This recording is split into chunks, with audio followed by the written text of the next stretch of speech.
1700 टपिला Myanmar मृत्यु संख्या ध्वंसावशेष तलु जीवन संधान करुछंती उद्धारकारी विभिन्न देशरू आसी पहुंचुथिबा रेस्क्यू टीम उद्धार कार्य लागिछंती।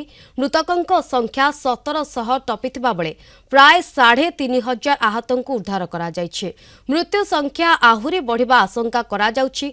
तेबे उद्धार कामरे प्रमुख बाधक साजिछि बारंबार भूकंप झटका।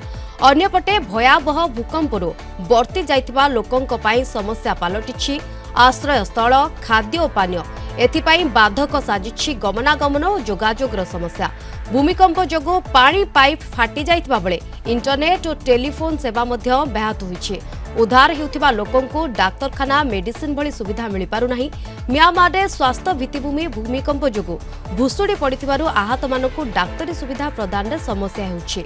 म्यांमार रे उद्धार कार्य पाई भारत सरकार खाद्य सामग्री सहित रेस्क्यू टीम पठाइछन्ति।